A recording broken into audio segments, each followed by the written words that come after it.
Good afternoon, ladies and gentlemen, and welcome to another episode of Frankly Speaking Sports Carolina, right here on WWBG 1470 AM and TobaccoRoadSportsRadio.com. Another great show in store for you here in the Triad. I want to thank all our listeners who have been supporting our show for the last couple of weeks. Record number of viewers, listeners, and so on. Thank you so very much from all of us here at Tobacco Road Sports Radio. Well, the weekend is a big weekend again. The Carolina Panthers, who I believe can win out.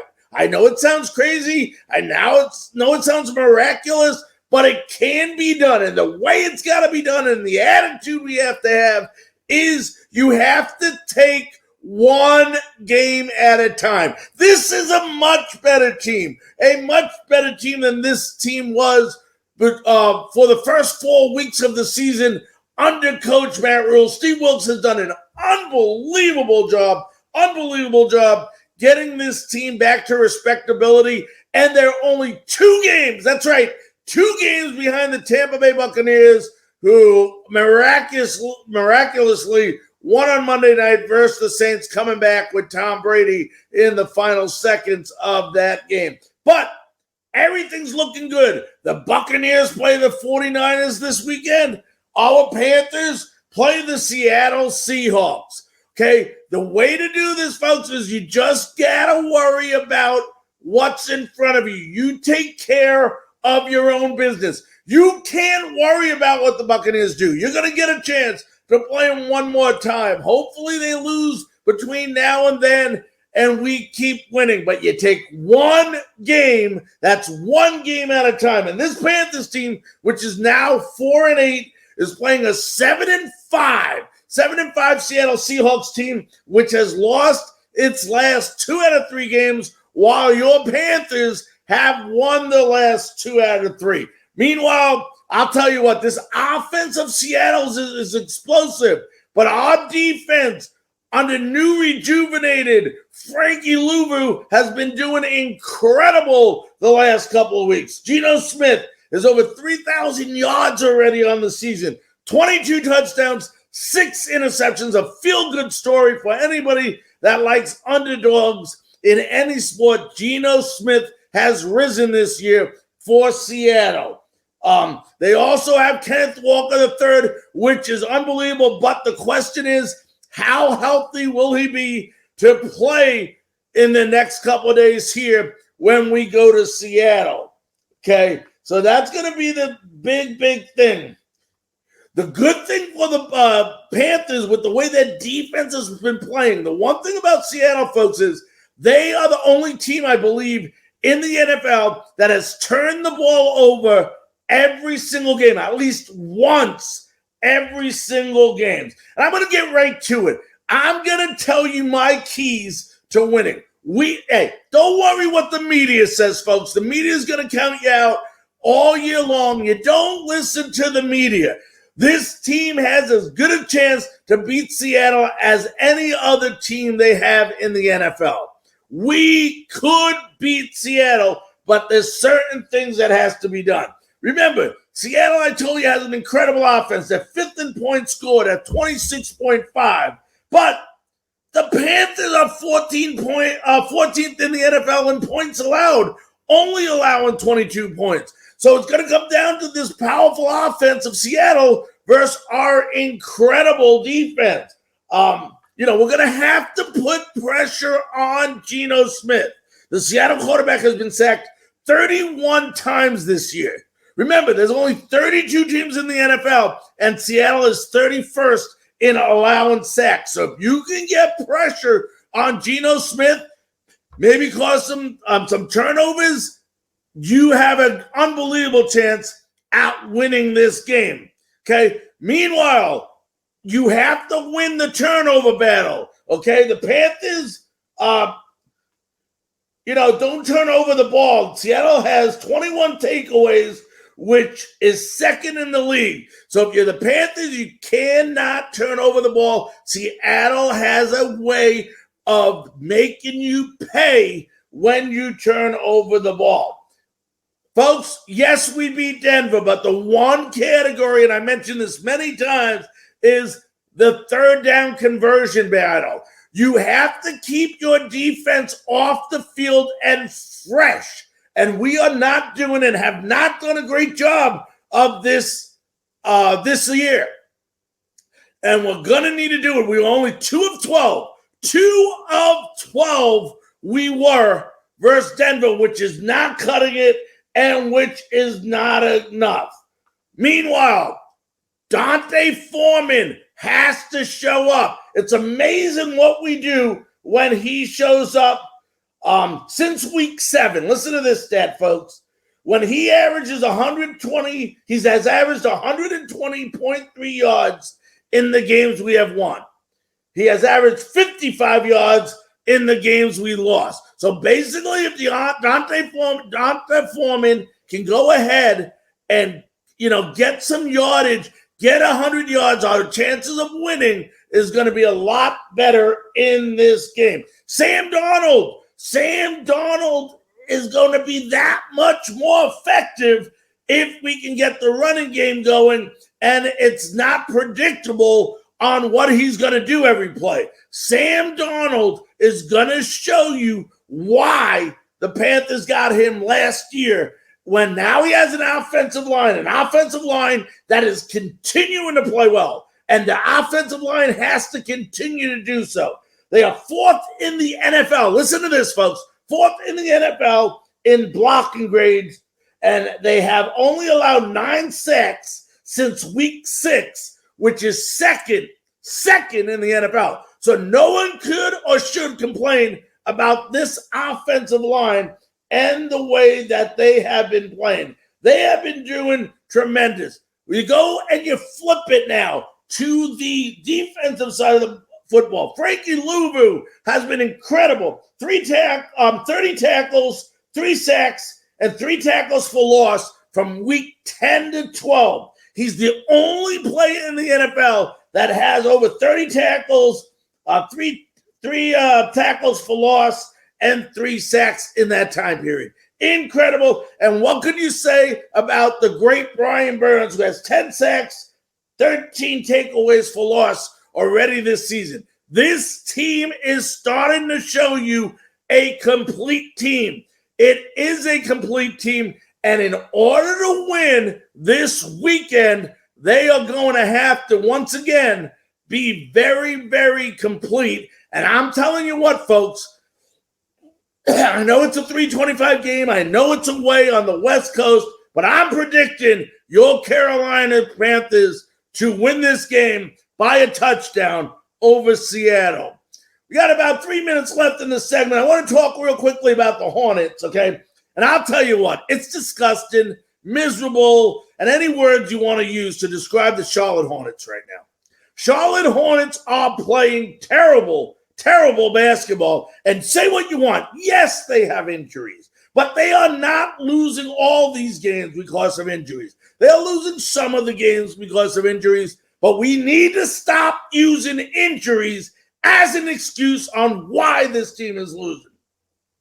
You know why this team is losing? Because they can't score a damn basket. That's why they are losing. They're 23rd in scoring, okay, at 110 points a game. They're 28th in field goal percentage at 44.7%. 28th in free throw, disgusting, 72.8%, and 27th in three-point percentage at 32.4%. Wednesday night, folks, was disgusting. They didn't lose the game. And what really bothered me in that game, it was the first game they shot well in a long time. They shot well from the field at 53.4%. That's awesome. 41.7% from three-pointers. That's awesome. But Larry, then how'd they lose? They couldn't hit a damn free throw. They couldn't hit a damn free throw. That's how they lost. How can an NBA player be so poor at hitting a free throw? In that game, they shot a dismal 52.2% on free throws. They missed 11 free throws making only 12 out of 23 attempts. You lost the game by 6. You missed 11 free throws. If you would have just shot 78% from the free throw line, you would have won that game. You would have won that game. And I don't know what it is, but this team cannot get it together offensively. People say, well, the defense is terrible. Okay, I'm not going to say that defense is great, but if you keep missing shots and giving the other team the opportunity to score in transition, your defense isn't going to be playing as well. They're up and down fast, because you can't hit a damn shot. Okay, it is disgusting. It is nauseating and despicable how you cannot hit a free throw. And I'm big on free throws. Everybody knows that on this show. But at the end of the day, folks, it is really disgusting to see an NBA team lose games like the Hornets because they can't hit a free throw. That is disgusting and unnecessary. That's my take on the Hornets. Hopefully they get it together, stop making excuses, and get that offense going. Well, ladies and gentlemen, we got 2 great interviews coming up. Next week, we're going to try to talk more about ACC men's basketball. But we have 2 great guests coming up in the next couple of minutes for you. We're going to start it off, I believe we're going to start it off with Antoine Carr and followed by Jeff Reed. So enjoy the rest of the show, folks. Enjoy the interview. We'll be back right after this message from our local stations.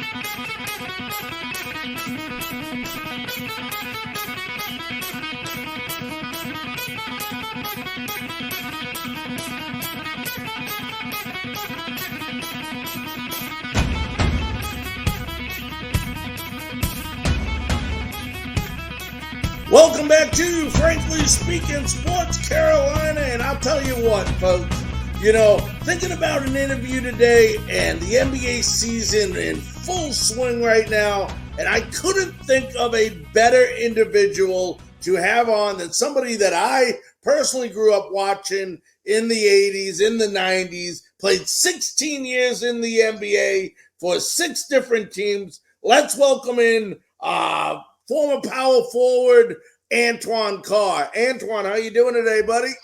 I'm doing, brother. I'm doing good, brother. How you doing? I'm doing good. First of all, thanks so very, very much for taking time out of your busy schedule to join us on Frankly Speaking Sports Carolina. I really appreciate that. No problem at all. Let me ask you this. I want to start off right at the beginning. You graduate from Wichita State. You're the number 1 pick by the Detroit Pistons. I believe it was number 8th overall. Yet you were unable to come to terms with the Pistons, and you went to play that first year in Italy. How disappointed were you not to be able to sign with Detroit and play in the NBA that first year? Oh, well, I was a slight bit upset because I felt like if Detroit had took that real chance at me, we could have did major wonders, even though they did a great job when they did with the Bad Boys. I think if they had got everything straight with me, we would have been a force to reckon with for maybe 10, 15 years. Yeah, and there's no doubt about what you would have added to that team, being a guy that loved to play underneath, can also hit the jump shot, from close range as well. But tell everybody that wasn't familiar or didn't grow up getting to watch you play, which I had the privilege of doing, why you were nicknamed Big Dog. Well, Big Dog actually became a thing for my dad. I was always out, and he was a military man for a while, and then he got out and became a truck driver. And he decided that we were living in a tough neighborhood, and he thought I needed a companion to protect me a little bit besides my brothers. And he went out and got me a Rottweiler. Well, this particular Rottweiler went everywhere with me. If I went to church, he would sit outside the church. I went to play basketball, he was there in the corner somewhere. So everywhere you saw me, I was always with my big dog. So it became normal to just call me, hey, big dog. Now, Antoine, you played in the NBA, and you mentioned the Bad Boys, of course, of Detroit, but it was a lot more physical underneath, especially, and you can get away with a lot more back then than they allow today. Talk about the main differences of you playing back in the 80s and the 90s compared to how they play in the NBA today. Well, it's pretty simple. Now it's ballerinas. Back then, it was soldiers. No. It seems like it sometimes, but doesn't it? Well, I only say that because all the little moves, the double shuffles and all this stuff. And we're like, okay, when we did that, it was traveling. Right. Now you're going to say it's okay. Yeah, because you look in the NBA today, I'm telling you what, and I was watching the game, I watch games almost every night. It seems like you could actually call traveling on every single play. Oh, yeah. And then, especially with us, as strong as we were, can you imagine if we could push off and back somebody down to the hole? I mean, I'd average 4 or 5 dunks a game automatically then. Yeah. I mean, yep. It's just different. It's a different time. It's a different style of play. They're a little bit more fluid. I would say they're not more athletic, I don't think, because I've seen guys like Dominique and Jordan, and I can go down the list. Larry, all those guys. Right. But the guys now a little bit more fluid. Well, let me ask you about the guys today. I mean, it seemed to me, and if I'm wrong, correct me, Antoine, and you played on some great teams from Utah. You played on the Spurs, just to name a few. Of course, Atlanta, like you said. It seemed like, am I wrong by saying it was more of a team sport back when you played than it is today?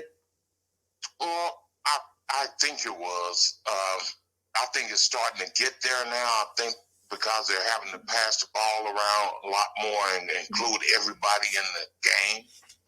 But back then, that was the only way to win. You weren't going to come out there and have one guy just kill everybody and be able to say, okay, well, yeah, we're going to win this game. You might kill everybody, but you still lose the game.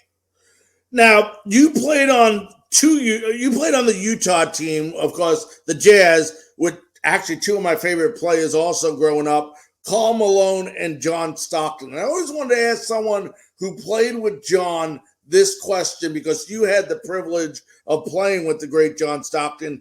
Should John Stockton be considered the best point guard to ever play the game? I'm going to have to say yes, because we're going to define it as point guard. Right. Not just a guard. And that's what I mean. Mm-hmm. I would have to say absolutely, because he was a great, great leader. It wasn't like he was gifted with a super body or super intellect. He worked at his craft and became a super point guard. And he's one of the guys that I would absolutely wish, when I first came in the league, that I got underneath a guy like that. Now, Antoine, you had the opportunity, of course, to start. You had the opportunity to come off the bench. For a guy like you that had started so much, when you went to Utah, you started some, but you started playing the role sort of like Kevin McHale played for the Celtics. You were the 6th man, and you were counted on very much. But how much more difficult, if any, was it to come in a game coming off the bench than it was to start the game?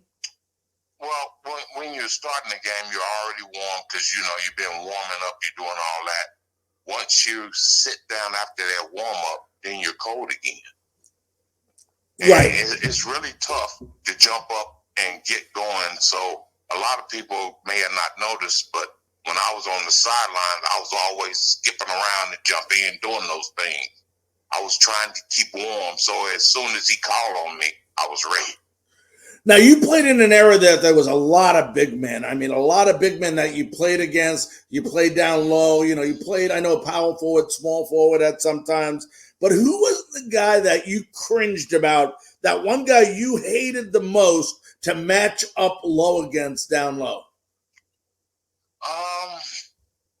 Well, the guy I hated guarding the most was Larry. Mr. Larry Bird. Yep. Mm-hmm.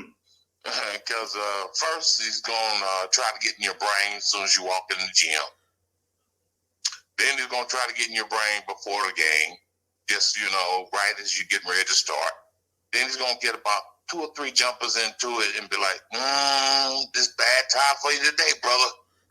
So for me, it was Larry because, he was such a great player. And there's a few times that he went to make moves, and I'm like, okay, I'm going to just knock him down hard. And one time I did that, and he said, hey, money on the shot, and hit nothing but the bottom of the net. So I went and picked him up and said, you know what, you're a bad boy. I understand now. And, of course, I tried to play with him. I tried to leave Atlanta to go to Boston, and Atlanta said, no way. Yeah. Now, speaking of that, you played with some great teammates as well. I mean, just to name a few of them, Akeem Olajuwon, Charles Barkley, David Robinson. We mentioned Karl Malone. You mentioned Dominic Wilkins, Ralph Sampson. Who was the most dominating teammate that you ever played with in your 16-year career? Most dominating. That you would just say, just from even sitting down on the sidelines with just watching awe. I would have to say Akeem. Yeah, Akeem, I mean, what a career he had, too. I mean, you take a guy who basically was a soccer player, turned into a basketball player, and nobody at the time could hold him.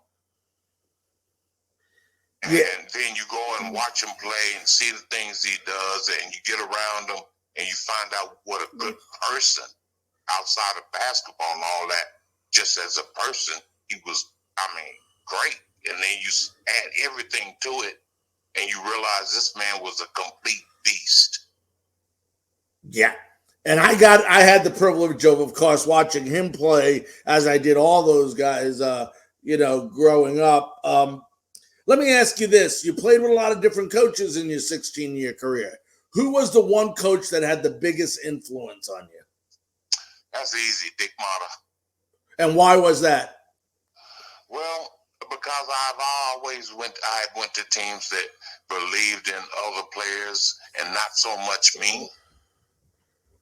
But then when I got there to Sacramento, I started playing for Dick Motta. The first thing he told me is, well, Antoine, I see you come around, you're wide open, but you're looking for your teammates. And I'm like, yes, sir. I learned to play team ball. And he goes, well, son, not here. You come around there, you're wide open, and you don't shoot that shot, I'm benching you. If you come in there and we throw you the ball down low, and instead of trying to make a good move, I'm benching you. Son, you're a great player.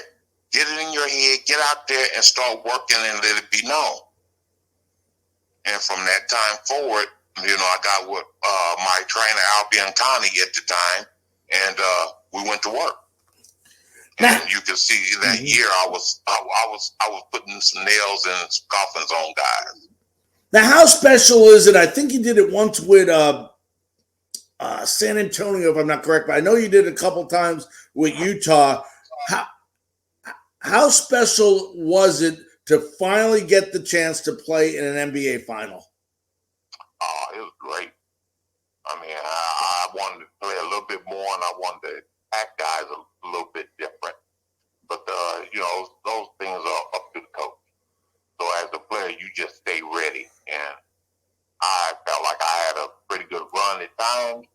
I wish I got out there a little bit more. I'm sure some coaches may have thought that, man, I could play him a little bit more. But it was just a great feeling to know that, coming from the ghetto where I came from, to be able to get to the NBA Finals more than once.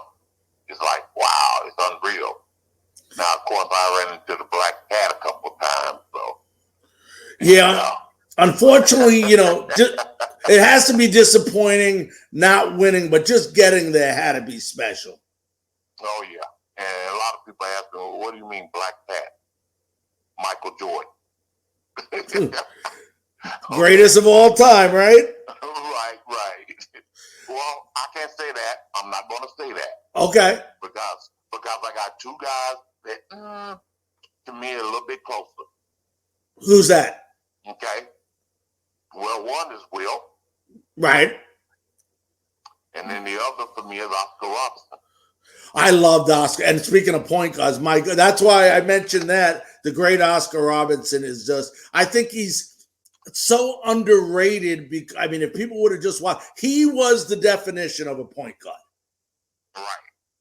So my thing is that, like I said, it's kind of hard for me to say who is actually a GOAT, because when you look at the eras, they change so much. Absolutely.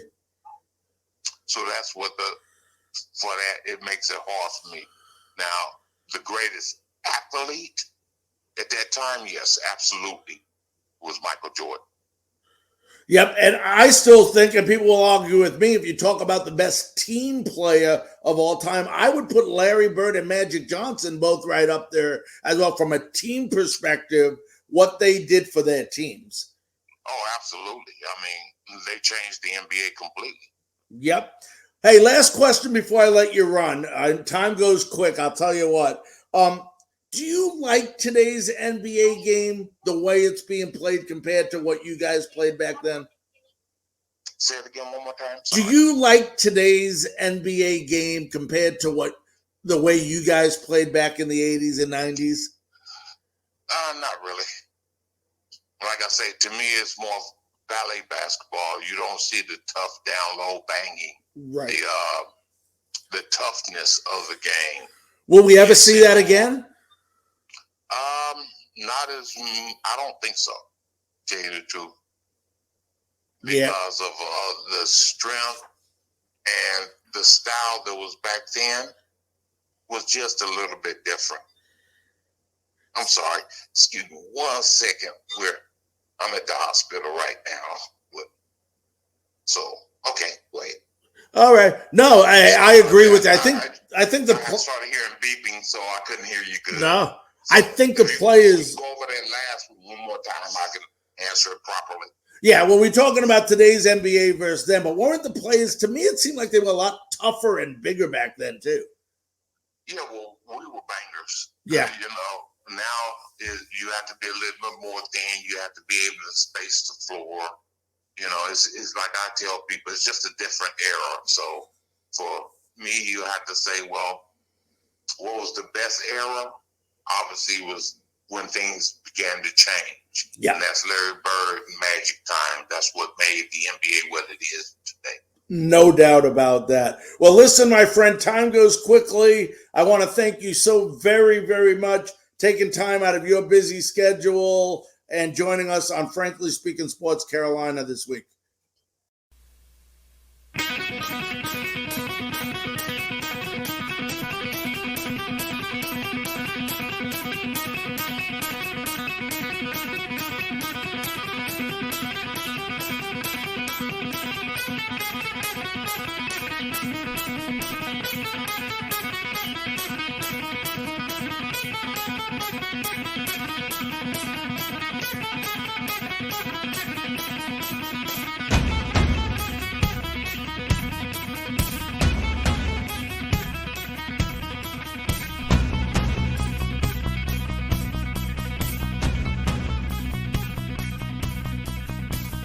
Ladies and gentlemen, welcome back to Frankly Speaking Sports Carolina, right here on WWBG 1470 AM and TobaccoRoadSportsRadio.com. And what a show we've had so far, folks. And I was thinking, I like doing on the, either the second or third segment, somebody who has been here locally.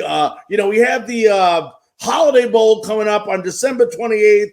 UNC is going to be playing versus number 15, Oregon. Couldn't think of a better guest to have on our show tonight than our next guest. He's obviously a former North Carolina Tar Heel. He is also a former Pittsburgh Steeler, two-time Super Bowl champion, and he is all time on the Steelers point list. It's my great honor, thrill, and pleasure to welcome on the WWBG 1470 AM and Tobacco Road Sports Radio hotline. Let's welcome in Jeff Reed. Jeff, how you doing, buddy? What's going on, Larry? How you doing, man? I'm doing pretty well. Well, I'm doing great. Thanks so much, Jeff, for joining us. I want to start right out, Jeff, from asking you. You were just talking about, a second ago about UNC making the Holiday Bowl. Talk about your time, and I know we're going back in time when you were at UNC. You pretty much walked on. You had two great years there at UNC as a place kicker. Talk about your time there and how it prepared you for what to expect in the NFL. Yeah, so I knew, I was a 15-year soccer player growing up. Started when I was 5 and pretty much played even in intramurals in college. And I loved the game of football. I was born in Kansas City, Missouri, so I grew up a diehard Chiefs fan. And, I just never really itched to play it. I had so many friends growing up that in middle school and stuff that had so many injuries, and we thought back then concussions were funny because we were kids. Obviously, they're very serious. I didn't even want to put myself in that position. I know soccer, also can be very challenging and tough on the body, but football is a dangerous sport. And so that being said, I had no desire to play football. Then I tried it after being asked since the 6th grade on. I was asked to kick field goals and kickoffs, and I tried it my senior year in high school. And I made a 54-yarder, which at the time was second longest in the state. I mean, since then there's been a few 60-yarders. That was back in 1997, and then I was 9 for 11 on field goals. Did pretty well on extra points, and 90% of my kickoffs were touchbacks. And the quality kickers growing up now is tremendous because I coach a lot of them. But back then, you had a bunch of linebackers and running backs and stuff telling the ball. And I obviously kicked soccer style, coming from soccer. And, I stuck out. And, I didn't really necessarily know what I was doing, but I could kick it really far. I just had to learn how to kick it really straight and far. So, I knew when I was in high school that I wanted to go to Chapel Hill for journalism. And luckily enough, I had a couple of smaller offers for football, some for soccer. And I just ultimately knew that of course you may have goals of playing professionally in whatever sport you're good at, whatever talent God's given you. But, you don't really, the percentages are so very, very minimal that you don't really know if you're ever going to do that. So my goal was to go to Chapel Hill, get a journalism degree, which I got, and a minor in communication, which I got. And then I know with a degree from that school that I would be able to find a job. And that being said, I walked onto the football team. Mac Brown, that was his last year, 1997, before he went to Texas. And he welcomed me with open arms, personally gave my family and my parents and I, the tour of the campus. We fell in love instantly. Basically when you move from Oklahoma to North Carolina, my dad's job brought us here. You pretty much pick NC State, Duke, Wake Forest, and North Carolina. That's it. You don't cheer for both of them. You don't cheer for all of them. You cheer for one. You hate the other. So I'm a North Carolina guy. More basketball, just because of the amount of talent there. So the best team to ever play in football in Chapel Hill was 25 years ago. We just had our 25th anniversary, which was my freshman year. I got to run out of the tunnel and stand on the sideline for home games, but I didn't really play. So we had the number one defense in the country, lost one state. I believe it was 20-3. We're finished 11-1. I just saw a bunch of those guys actually about 6 weeks ago. It was awesome. So my time there, obviously the football part's fun. You learn a ton about time management skills because you're uplifting weights 5:30, and you go to class, you go to lunch, and then you're back doing football stuff after 2 o'clock, and you don't get home to actually your dorm room or your apartment or whatever till I'd say at least 8 o'clock at night because the study hall and things of that nature. So, and I was a nerd, so I was a student first.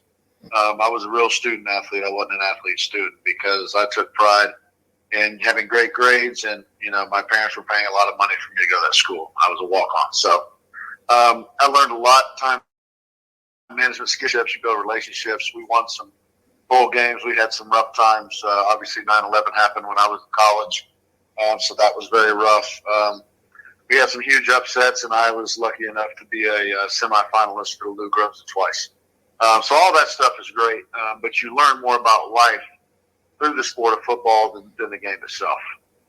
Let me ask you, Lick. Let me ask you this, Jeff. Life of a field goal kicker in the NFL, really, a tight leash, pretty short if you say, but you had a privilege for doing it with the Steelers for 8 years, and, in the NFL, they don't allow kickers slumps, and they talk about the mental side of things. How much of the mental side of the game sometimes outweighed the kick the football? And what I'm saying is, you could be the GOAT one game and the pretty much the hero, the GOAT one game, and you didn't make the kick. The next game, you're a hero. You make the kick. How was the mind, the mental aspect of being a kicker? Yeah, that's a great question because most people think, if you can kick a soccer ball, that you can easily make a 45-yard field goal, which is absolutely not true. You learn that the hard way when you switch sports or play them both. Yeah, you're exactly right. You're the hero of the GOAT. You're either a contributor or you're the reason we lost. That's just how that is. And so when I coach these kids now, obviously I'm there for fundamentals, but I talk to them when they miss a few kicks and they want to just go get in their parents' car and leave because they're not kicking well or maybe they're embarrassed. I tell them, I'm like, listen, this is the part of the game that you're going to fail at. I said, because your talent is fine. Yes, you've missed a few field goals. Well, that's why you're here getting coached, because you're trying to get better. That's the whole goal of this. It's not so I can take your parents' money and then you just go on recess for an hour and a half. And so however, if you're ready to quit instantly, then that's the mentality part of it. So when I'm out there coaching, it's just like I had way more great times than rough ones, but those rough ones, especially in NFL, they last a whole week. Well, college too, but college is a little different. It's not as cutthroat. When you miss a huge kick and you're 2 or 3 in the NFL, you have to deal with media. You have to deal with going to the grocery store. You have to deal with going to the bar. You have to deal with going out to dinner that whole week. And most people are very nice, but there's always a few that have something to say. So it's easy. It was the best idea to stay home that week. And obviously, you can't stop your life for one kick. But in a place like Pittsburgh, it's a tough crowd. They're awesome fans, unbelievable. But here in Carolina, if you miss a kick, you probably won't get death threats. It's just on to the next one. We suck or something. Pittsburgh, you expect it to be perfect, right? Which is great. I like the standard they hold us to. And if I didn't play for them, because I played for 4 teams, I would have never won anything. And it would have still been cool. But I won 2 Super Bowls. So the mentality part of it is 80% kicking, man. I truly believe that. You have to learn the fundamentals. Like every time I coach someone, it doesn't matter how advanced they are. I tell them the same stuff all the time because it's the stuff I tell them that they get it down. They'll be great at it. Start trying to progress into something without getting those little things down. They're going to regress. They're not going to make progress. Yep. We're talking to Jeff Reed, former North Carolina and Pittsburgh, actually 2-time Super Bowl champion, second on the Steelers all-time point list. Jeff, you just mentioned about being in 2 Super Bowls. Talk about the experience of kicking in the Super Bowl, but being on the biggest stage and all that extra pressure. We just talked about pressure in general, but now you're on the biggest stage with millions and millions and millions of people. Talk about that experience and how fulfilling was it for you? It was awesome. You're there for 5 or 6 days. You get to enjoy the night life. You get to, and then your curfews start to get more strict towards Thursday, Friday, Saturday. The experience was unbelievable. I wouldn't trade it for anything. The first one we were in was in Detroit. Obviously, Detroit in February is not the most pleasant weather, so we had over a foot of snow. So that put a little damp on some things. Besides, we obviously the games inside in a dome, and most of our events were obviously all inside. But then the second one, going to Tampa, Florida, in January and February is awesome. I mean, it's just the pressure is. I wouldn't say it's. It's for all the marbles, yes. But if you put any extra pressure on yourself because you make it that far, it doesn't do you any good. So, I think the toughest part for a kicker was the opening kickoff, because everybody takes a picture of the opening kickoff. Yep. I don't know why that is. I guess just because it's the opening kickoff. But in the two Super Bowls, the first one against Detroit, I got the opening kickoff, and that was the most pressure I felt in either one of the Super Bowls. And because, I mean, even though I'm looking at the ball, you can feel the flashes and see the flashes with your peripheral vision. And it was weird. It was crazy.